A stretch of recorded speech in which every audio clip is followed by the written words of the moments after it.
Madame, Monsieur, bonsoir et bienvenue dans votre flash de l'information sur Tunisnet TV. Voici les principaux titres de l'actualité. El MN met en doute la version officielle sur la dernière explosion de mine à Jbel Chaambi. Le bureau exécutif de l'UGET appelle à la tenue d'un congrès unifié. Projet de constitution, l'UPT note des progrès et dénonce des lacunes préoccupantes. Mohamed Abou appelle à remplacer Rachid Ammar et à l'étranger arrestation de 3 femmes à Berlin avant la visite d'Ali Araïv. Dans un communiqué rendu public ce vendredi 7 juin, El MN conteste la version officielle sur la dernière explosion de mine à Jbel Chaambi et explique que c'est le manque d'informations sur ce qui s'est passé hier qui entretient le scepticisme.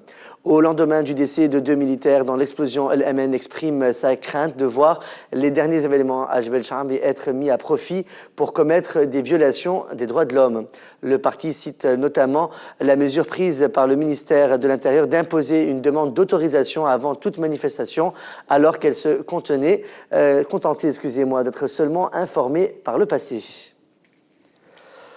Le président du courant démocratique, Mohamed Abou, a appelé à un changement de commandement militaire dans un article publié jeudi sur sa page Facebook sous le titre « Il est temps de changer le commandement militaire ». Écrit après l'explosion d'une mine ayant fait 2 morts et 2 blessés dans les rangs de l'armée hier à Jbel Chaambi, l'article de Mohamed Abou fait le constat de l'échec des responsables de l'institution militaire. Pour Mohamed Abou, même si le commandement militaire a fait les efforts nécessaires, il est peut-être changé en cas d'échec et cela arrive dans les plus grandes démocraties. Le président du courant démocratique estime que les institutions ont besoin d'un nouveau souffle et que dans les administrations, nul n'est irremplaçable. Mohamed Abou appelle en toute clarté à remplacer le général Rachid Ammar, chef d'état-major des 3 armées, par une des compétences de l'armée nationale. Un tel changement est de nature à améliorer le rendement de l'institution et le nouveau chef d'état-major ne fermerait pas l'œil jusqu'à la résolution du casse-tête de Jbel Chaambi, insiste Mohamed Abou, avant d'appeler subtilement à une levée de l'état d'urgence puisque le temps est venu de se préparer au retour des officiers et soldats à leur rôle initial, la protection des frontières. Le bureau exécutif de l'Union générale des étudiants de Tunisie, l'UGET, a appelé jeudi en conférence de presse à rassembler toutes les forces de l'université tunisienne en vue de tenir un congrès unifié, a annoncé ce vendredi 7 juin Monet Ouasleti, membre du bureau exécutif. Considérant que les 2 congrès prévus pour fin mai, le 24 et 25 et le 25 et 26, ne sont pas légitimes, le bureau exécutif appelle les 2 parties en conflit à privilégier le dialogue. C'est ainsi que 5 membres du bureau exécutif de l'UGET tenteront d'initier un dialogue national avec toutes les composantes de l'université tunisienne au cours des 2 prochaines semaines, a souligné Monet Ouasleti. Nival Batini, chargé de mission au cabinet du ministère du Transport, a annoncé ce vendredi 7 juin, au lendemain d'une réunion dirigée par Abdelkarim Harouni, que le ministère a décidé d'offrir la possibilité de retourner gratuitement au pays via la CTN et Tunisair aux familles nécessiteuses résidant à l'étranger. Le ministère a également décidé de créer une commission présidée par Abdelkarim Harouni dont la mission est d'assurer le retour au pays dans les meilleures conditions pour les résidents à l'étranger.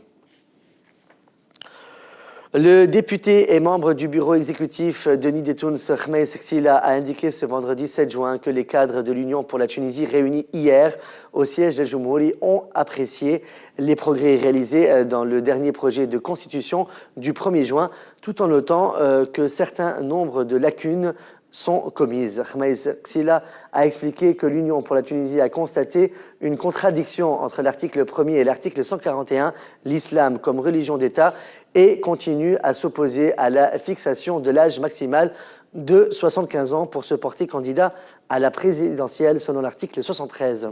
L'Union pour la Tunisie estime surtout que le 2e chapitre relatif aux dispositions transitionnelles vide le projet de constitution de son contenu et a été écrit par Habib Khadr seul, affirme Khmais Sila.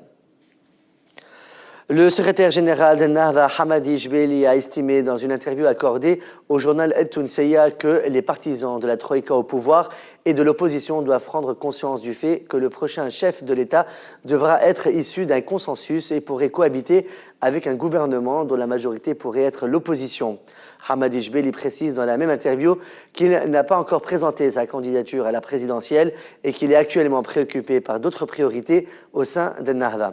La candidature du secrétaire général reste tributaire de la décision des institutions d'Ennahda, ajoute Jbeli dans l'interview publiée ce vendredi 7 juin.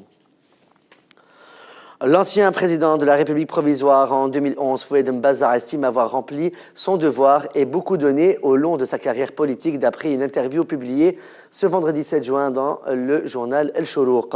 Foued Mbaza, qui aurait 80 ans dans 8 jours, a ajouté qu'il fait partie de ceux qui croient que le pays ne repose pas sur une personne, mais sur des milliers, et que le temps est venu de donner une chance à la jeunesse. Dans la même interview, l'ancien président provisoire affirme qu'il ne saisit pas le sens de l'initiative de Hamed Karoui pour rassembler les Destouriens et souligne que c'est aux jeunes de prendre les commandes et de raviver la pensée destourienne avec un simple encadrement par les aînés. À l'international, maintenant, 3 activistes de l'organisation Femen ont été arrêtés ce vendredi 7 juin par la police alors qu'elles protestaient seins nus devant la chancellerie où Angela Merkel va recevoir le chef du gouvernement, Ali Al-Araïd.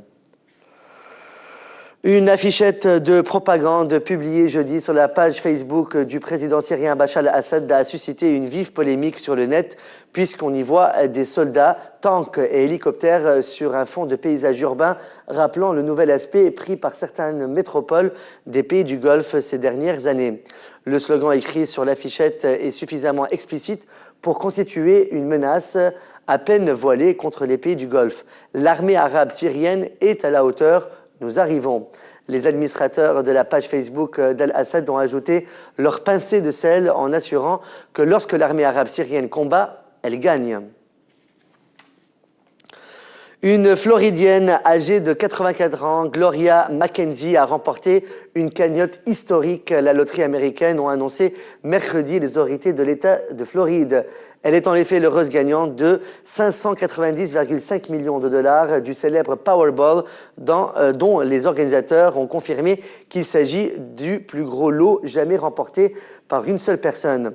Après impôt, Gloria Mackenzie recevra 370,8 millions de dollars en une fois, comme elle l'a exigé. C'est la fin de ce flash de l'actualité sur TunusNet TV. Merci de votre fidélité. On se retrouve dimanche soir pour un nouveau flash.